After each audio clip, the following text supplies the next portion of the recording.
मानते हैं तो 10,000 लोगों के साथ हम दिल्ली कूच करेंगे। खुला कह रहा हूं, मैं माननीय मुख्यमंत्री जी से निवेदन करना चाहूंगा, आपने लगातार मॉनिटरिंग की, निर्देश दिए, आपके निर्देशों की पालना नहीं हो रही, अधिकारी नहीं माने, मंत्री नहीं माने, हम मजबूर होकर हम चाहते हैं आप हमारे बेरोजगारों से, सब प्रतिनिधियों से, जो जिन जिन प्रतिनिधियों से वार्ता करें, उनकी समस्याओं को निस्तारण करें।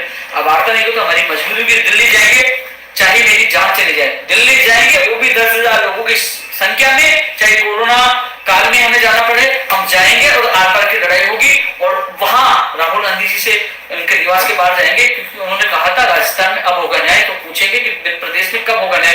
10,000 की संख्या में 17 दिसंबर को दिल्ली कूच करेंगे। जिन लोगों के गलत फहमी है कि हम नहीं जाएंगे, खुला कह रहे हैं, वीडियो को याद रखना, नोट कर लेना, 17 दिसंबर को दिल्ली कूच करेंगे तो करेंगे, क्योंकि उससे पहले जो हमने वोट की चोट, जो विरोध करने का निर्णय वो भी करेंगे, और 10 नवंबर को जो भीलवाड़ा मीटिंग है वो भी आयोजित होगी। हम लगातार जो हमने चेतावनी दी, उन चेतावनी पे हमारा कार्यक्रम जारी रहेगा। यदि माननीय मुख्यमंत्री से मुलाकात होती है, हमारी समस्या का समाधान करते हैं, तो हमें धरना प्रदर्शन की कोई आवश्यकता नहीं है। हम भी फ्री नहीं है कि हम धरना प्रदर्शन करते रहे, जिलों में चक्कर काटते रहे, अपनी जान को खतरे में डालते रहे, लेकिन कम से कम जो हमारे अभिभावक है, माननीय मुख्यमंत्री तक बात तो पूछे कि आज बेरोजगार सड़कों पे क्यों उतरे, आज कांग्रेस का विरोध क्यों करें, जो भी बेरोजगार समर्थन दे रहे थे आज विरोध में क्यों उतरे, क्योंकि कम से कम उनकी बात मानी जाए। और दोस्तों, कई लोगों के सुझाव आते हैं कि हम पटरी पे चले जाए। कई चीजें हैं जहां अभी तक गुर्जर समाज का आंदोलन चल रहा है, उसमें सबसे ज्यादा भागीदारी उनके बुजुर्गों की है, वो साथ हैं, उनके बच्चे भी हैं, लेकिन कहीं ना कहीं कई चीजें देखी जाती है, क्योंकि आपका भविष्य मेरे लिए जरूरी है, क्योंकि आपका भविष्य सुरक्षित रहे। क्योंकि आज भी मेरे कई साथियों के मुकदमे दर्ज हुए थे, जो राजस्थान पुलिस में उनका नंबर आ गया, आज भी उनके मुकदमों के लिए हम भाग रहे हैं, लेकिन फिर भी वो चीज स्थिति आएगी तो वो भी हम करेंगे, लेकिन पहले वोट की चोट दिल्ली, और उसके बाद चाहे हमें पटरी उखाड़नी पड़े या पटरी पे जाना पड़े, ट्रेन रोकना, वो भी करेंगे। आपका भाई आपके साथ रहेगा। लेकिन दोस्तों, जो चीजें आप सबसे मेरा निवेदन है, हाथ जोड़ के निवेदन है कि मैं घर से आप लोगों के लिए निकलूंगा। 10 तारीख को मैं निकलूंगा, 16 को निकलूंगा, 17, 18, 19, 20, 21, 25 तक का हमने शेड्यूल बना दिया। इन जिलों में हम लोग आएंगे। अभी तो पर्चे हमें छपाने हैं, पर्चे बंटवाने, सारी चीजें हम लोगों को मिलकर करना है। एक चीज और कह रहा था कि लोगों को मुझे मैसेज आते हैं, मैंने भर्तियों के लेकर भी चर्चा करूंगा, ये ज्ञापन जो मुझे प्राप्त है उनके लेकर चर्चा करूंगा। दोस्तों, सबसे बड़ी बात है कि लगातार देखो जो स्थितियां चल रही है, मुझे कहते हैं, कल एक बुजुर्ग अंकल जी का भी फोन आया, कल कह रहे थे कि आप अध्यक्ष मत बैठे हो, आप एएन भर्ती के लिए क्या कर रहे हैं, आप ऊर्जा विभाग की भर्तियों के लिए क्या कर रहे हैं, आप लंबित भर्तियों के लिए क्या कर रहे हैं, आप बाहरी राज्यों के मुद्दों के लिए क्या कर रहे हैं। तो उन लोगों को मैं जवाब देना चाहूंगा, हर एमएलए, हर नेता अपने विधानसभा क्षेत्र के लिए या अपने परिवार के लिए करते हैं। मैं अपने परिवार को छोड़कर आप लोगों के लिए दिन रात लगा रहता हूं।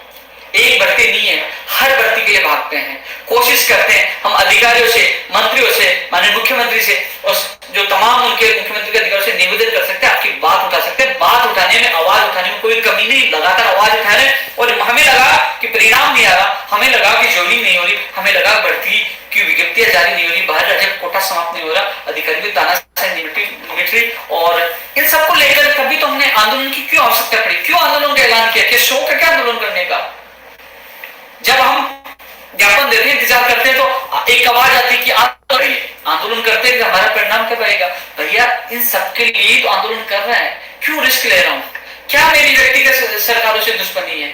अरे इस सिस्टम में सुधार हो, बेरोजगार को समय पर रोजगार मिले, हम सबको मिलकर इस लड़ाई को लड़नी होगी, हम सबको मिलकर आवाज उठानी होगी। अब प्रदेश में बेरोजगारों की सरकार होगी, यानी कि बेरोजगारों की मांगों को मानोगे तो बेरोजगार आपके साथ होंगे, अन्यथा आपके खिलाफ होंगे, खिलाफ हो गए तो आप भी बेरोजगार हो जाएंगे, यानी कि बेरोजगारों को बराबर बेरोजगार इन नेताओं को कर देंगे।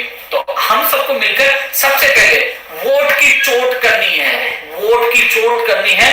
और यदि हमारा अभियान सफल हो गया, ये 3 बार हमसे वार्ता भी करेंगे, हमारा बेरोजगार आयोग भी बनाएंगे, बाहर राज्य का कोटा भी समाप्त होगा, लंबित भर्तियां पूरी होगी, नई भर्तियां करेंगे। लेकिन इसके लिए हम सबको जिद तोड़ करके मेहनत करनी पड़ेगी। इस अभियान के दौरान मुझे जेल में डाल दे या मुझे मेरे साथ कुछ भी होता है, चाहे इस दुनिया में मैं नहीं भी रहूं, तो आप लोगों को ये लड़ाई लड़नी होगी, आप लोगों को सत्य की लड़ाई लड़नी होगी, इस सिस्टम में सुधार करवाना होगा। क्योंकि आज बेरोजगार अवसाद में मैं इन 35 भर्तियों के बेरोजगारों से मिला ना, उनके आंखों में जो मैंने दर्द देखा, जो आंसू देखे, जो विश्वास देखा मेरे प्रति, क्योंकि कोई सी भी सरकार हो, आपने देखो कि 9 साल में पहले जो हमारी संघर्ष की शुरुआत कांग्रेस सरकार से हुई, दूसरी सरकारें 5 साल हमने संघर्ष किया, फिर हमने समर्थन दिया, हमने 2 साल वेट किया, 2 साल होने वाले हैं, लेकिन जिस प्रकार सिस्टम में सुधार नहीं, हम चाहते सिस्टम में सुधार हो, बेरोजगार को समय पर रोजगार मिले और गलती करने वाले अधिकारियों के खिलाफ कार्रवाई और जिम्मेदारी, तमाम मांगों के लिए हम संघर्ष, लेकिन हमें लगा कि नहीं, अभी तक सिस्टम में सुधार नहीं हुआ, तो हमने आर पार की लड़ाई का ऐलान कर दिया है।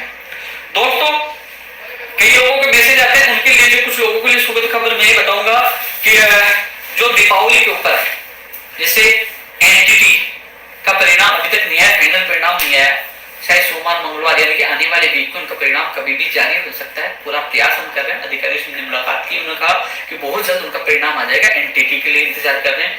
इसके अलावा जो रेडियोग्राफर लैब टेक्नीशियन का, वो भी दिवाली से पहले परिणाम आ जाएगा, ये हमें अधिकारियों ने बताया। कि दोस्तों घुस के नहीं दे सकते, हम प्रयास कर सकते हैं, बोले दिवाली से पहले का परिणाम आ जाएगा। लैब टेक्नीशियन, रेडियोग्राफर है, एनटीटी है, और जो पुस्तकालय अध्यक्ष है, इसका परिणाम भी दिवाली से पहले आने की पूरी संभावना है। मैं संभावना क्यों बोलता हूँ, क्यों संभावना बोलता हूँ, अधिकारियों ने उन्होंने कहा 100% सोमवार मंगलवार को एनटीटी का जाएगा, सारी चीजें हैं, लेकिन कई बार नहीं आ पाता, किसी कारण टेक्निकल कई प्रॉब्लम हो जाती है। यार ओपिनियन उन्होंने कहा था, क्यों नहीं यार, झूठ बोल गया, इसलिए मैं संभावना में बोलता हूँ। लेकिन जो अधिकारियों ने हमें कहा कि आपका परिणाम यानी कि सोमवार को एनटीटी का आ सकता है, मंगलवार को आ जाए, उसके बाद ये रेडियोग्राफर है, इसके अलावा रेडियोग्राफर लैब टेक्नीशियन है, इसके अलावा जो ये है पुस्तकालय अध्यक्ष है, इन तीनों भर्तियों का परिणाम दिवाली से पहले आने की पूरी संभावना आप लोगों को खुशखबरी मिल सकती है। जितना प्रयास मुझसे हुआ मैं आप लोगों के लिए कर रहा हूँ। इसके अलावा दोस्तों, जो एलडीसी भर्ती 2018 603 पदों वाला मामला फाइनेंस में वो चली गई है।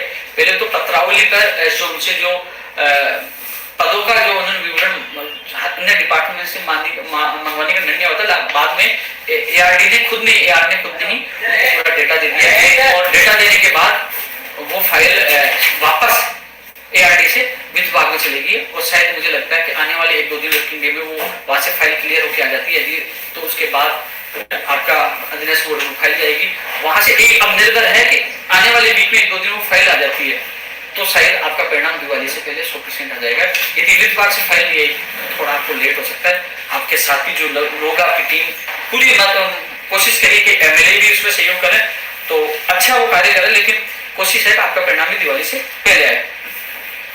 दोस्तों, इसके अलावा जो कनिष्ठ अनुदेश भर्ती 2016 है, जिसकी नियुक्ति प्रक्रिया के आदेश है, मेरी खुद की आईएएस निर्देश की पहुंच से बात हुई थी, उन्होंने कहा बहुत जल्द इनके नियुक्ति आदेश जारी कर देंगे। मैं प्रयास कर रहा हूँ दिवाली से पहले इनके भी नियुक्ति के आदेश जारी हो। दोस्तों, आपके बीच में आने का उद्देश्य है कि जैसे अब मैंने सुगत कई खबरें बताई, लोगों को अच्छा, लेकिन जो इंतजार कर रहा है कि हमारी आखिरकार दिवाली कब बनेगी, कब बनेगी। अब दोस्तों, मैं तमाम भर्तियों को लेकर चर्चा करना चाहूंगा। हाँ, एक चीज और बता दूं आपको, जैसे 4 तारीख को हमारी मीटिंग हुई थी, 4 के बाद सीएम साहब के जो सक्षम अधिकारी हैं वहां से फोन आया था, और उन्होंने हमारी जो बेरोजगार की मांग थी, उन्होंने मेरे से मांग पत्र लिया है। मैंने तमाम जो मुझे 35 भर्तियों के अभ्यर्थियों ने ज्ञापन सौंपे थे वो, इसके अलावा जो और मेरे पास जो पहले से बेरोजगार के ज्ञापन मिले थे, उनकी मैंने पूरी डिटेल उनको सौंप दी है। अब इसमें निर्णय सरकार को करना है, मुख्यमंत्री जी को करना है। अब निर्णय हमारी ताकत पे है, हमारे संघर्ष पे है, हमारे आंदोलन पे है। यदि हमारा आंदोलन मजबूत होता है तो हमारा मांग पत्र जा चुका है, तो सरकार हमें बुलाकर हमारी मांगों को निस्तारण कर सकती है, वार्ता कर सकती है। यदि हमें दम नहीं रहा, हमारा मांग पत्र जा चुका है और समस्याओं का निस्तारण करवाना है। अब एक ज्यादा मैं तमाम भर्तियों को लेकर चर्चा करूंगा, लेकिन एक चीज जो रीट शिक्षक भर्ती 2000 को लेकर कमेंट आते हैं कि हमने प्रयास किया, मंत्री जी की घोषणा हुई कि फरवरी में इसकी एग्जाम होगी, और कहा गया कि नवंबर में इसका विज्ञापन जारी हो जाएगा। लोगों को लगातार मैसेज आते हैं कि विज्ञापन जारी क्यों नहीं हो पा रहा, दिवाली से पहले विज्ञापन जारी होने की बात हुई थी। दोस्तों, स्पष्ट है, यदि दिवाली से पहले आपका विज्ञापन जारी नहीं होता है, साफ बात है, जो शिक्षा मंत्री जी ने भी कहा था बहुत जल्द होगा, चाहे 2018 चाहे 16 की एक और सूची होने का मामला हो। 18 में माननीय मुख्यमंत्री जी ने घोषणा की थी, 16 में एसएलपी वापस ले लिए।